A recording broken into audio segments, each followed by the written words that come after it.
G'day everyone, welcome back to another live stream here at the Australian Reptile Park.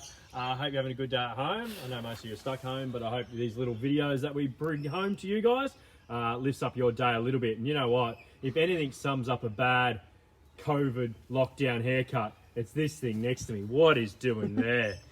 Oh wow, Zachy boy. We should send you home with that haircut, but anyway.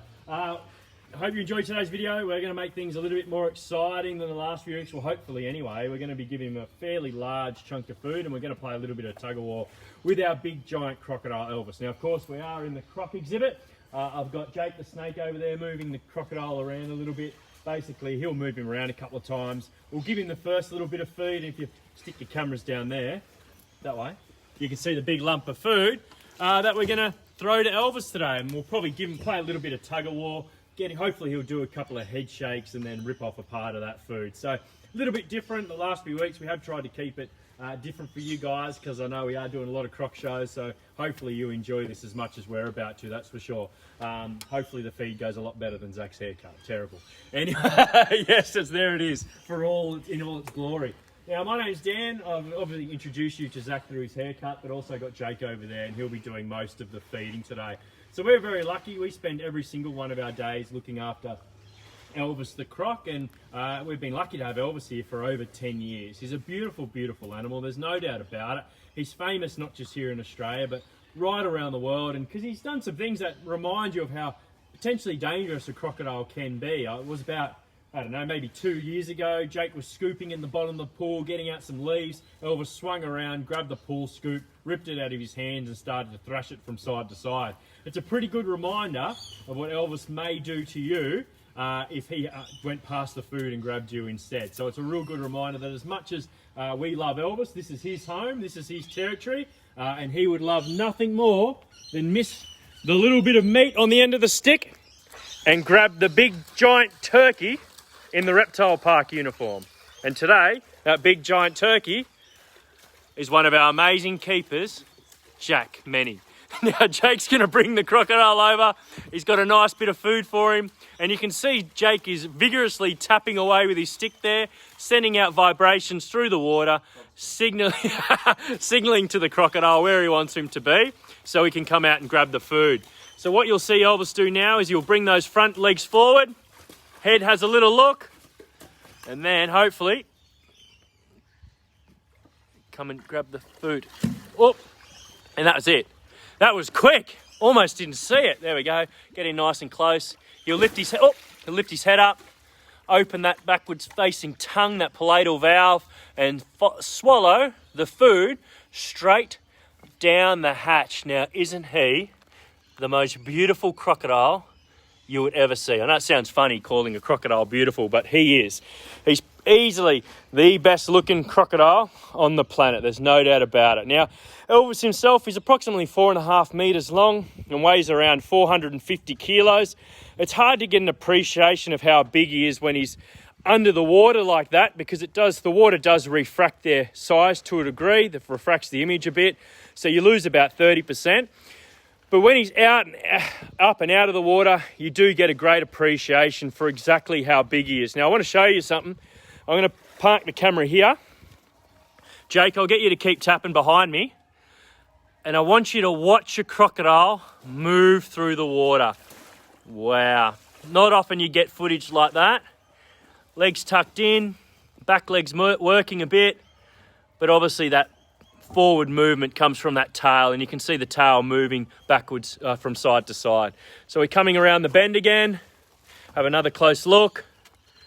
And you can see underwater, he's actually got his eyes open. And that's, oh, hang on, we've got to move. We've got the food ready. Hang on. You're meant to wait for me, Jake. All right, so we've got a big lump of food. He's probably going to go a bit bananas for it, I'd say. Now remember, I'm over your right-hand side, Jake, and he's about to go. Oh, yep, let him have it. Oh, woo! All right, Jake, Zach, you might need to come in and give Jake a hand there. Oh, he's one very excited croc. Oh, all right, Zachy boy, you're in, mate. All right, see what happens here. Now, we needed a bit of extra weight on the end of the rope, so that's why we brought in Zach. But you can see how powerful, oh, a big head shake. I'm just going to quieten down for a second. Let's just see what he does. Oh, how was that, Jake? Oh, gets the heart going. Gets the heart going? Need to change the undies? A few slaps. So now there's a couple of almost probably 200 kilos hanging onto the rope. That's the boys. Elvis can pull them towards the water. No worries. He's so strong. He's going to go another big head shake, I think. Yeah, under the water. Couple. Oh, the food's off. Hang on, let me try and get a footage of him when he comes up. There he goes. He's got it. So those head shakes, that power, that force, as he threw it back, ripped off a fair chunk of meat. And that's not a bad feed for a crocodile Elvis' size. We might have to take a couple of backward steps, Caitlin, because he thinks we've probably got more food. Is that food gone, guys? Yeah. Oh, awesome. Woo! That was pretty exciting. My heart's up through the roof. See how easy he could pull that food away from those boys? Like, they're pretty strong fellas. They're no match for a crocodile as big as Elvis. Now I'm going to pass the camera over back to Caitlin. There we go. Thank you. How was that, Jake? It's good. It's good. Exciting. That was exciting. So, can you watch my back? Because you shouldn't stand with your back to a crocodile, but one that still thinks there's more food around, he might come chasing after me. So Zach will watch my back for me.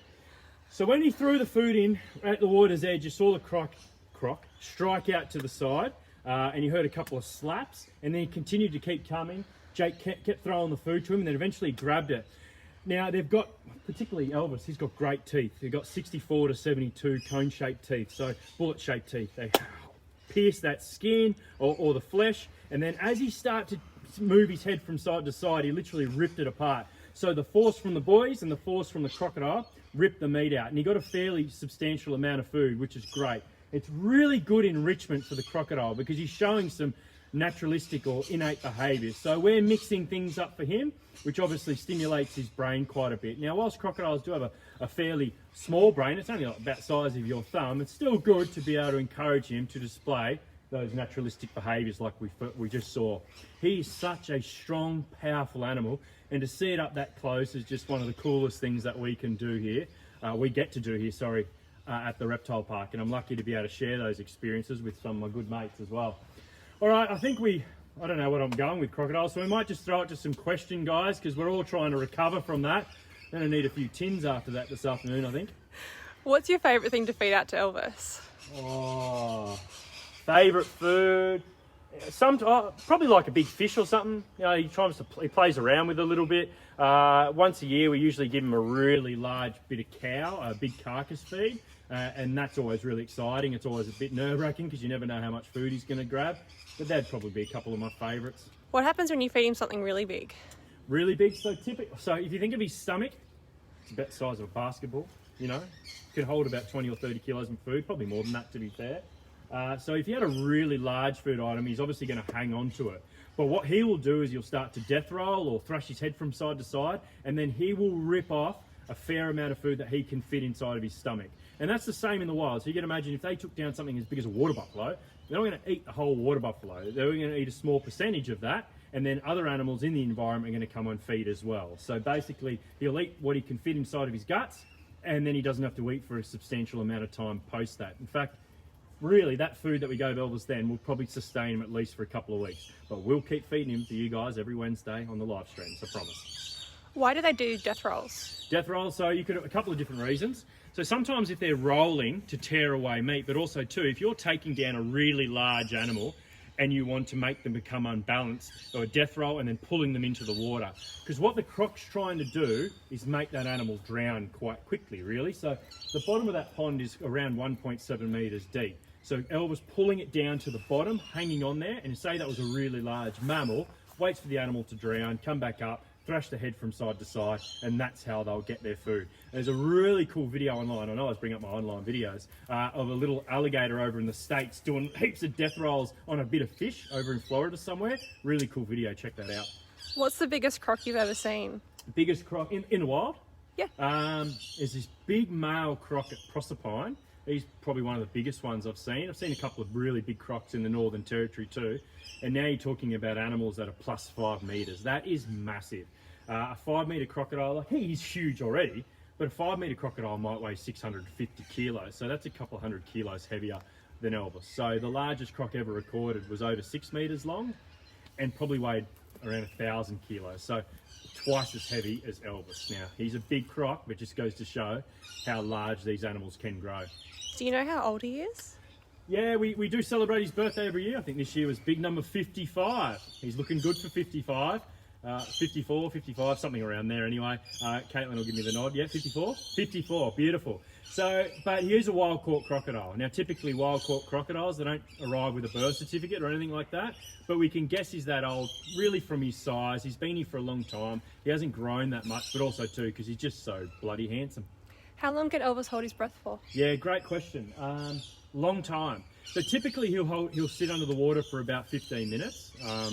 Depends what kind of mood he's in, sometimes half an hour, but they can stay underwater for hours on end. So some freshwater crocodile species have been tracked under the water for like 5-6 hours at a time. So it's quite incredible to think that such a large animal or a predatory species can stay submerged for that amount of time. All right, what's your favourite thing about Elvis, Dan? Last question. Favourite thing about Elvis? You know, it's a funny one. I've got a big scar on the inside of my leg. I'm not going to show you because where it is, but anyway, I'm not going to show you. And I was running out, we were doing some filming one day and he came flying at me and the cameraman went this way and everyone was panicking and I just tried to jump over the fence, but everyone knows me, knows I'm very, very clumsy. So one of those spikes went up into my leg. So I ended up with about 20 stitches in my leg trying to avoid Elvis chasing after me. So yeah, that's a pretty cool little story, as much as it's been embarrassing to reflect on. Yeah, it's still pretty funny. So literally I carry that scar everywhere where I go. So it always reminds me of the time that Elvis chased me out of his pond. All right, Dan, thanks for that. Thank you. No worries, Caitlin, anytime. Oh, is that it? Yeah, we'll end it there. All right, guys, I hope you enjoyed that feed. A little bit of fun for us. Obviously keeping our days entertained and hopefully you guys as well. Plenty more videos to come throughout the week, so make sure you keep tuning in. Obviously, we know everyone's shut down at the moment, but hopefully we'll be open again soon and you guys will be able to come and say hello to Elvis in person. And hopefully by then, Zach's horrible hair would have grown back. What do you reckon? I don't know. Fingers crossed. Fingers crossed. Thanks, guys. See you next week. Hooroo.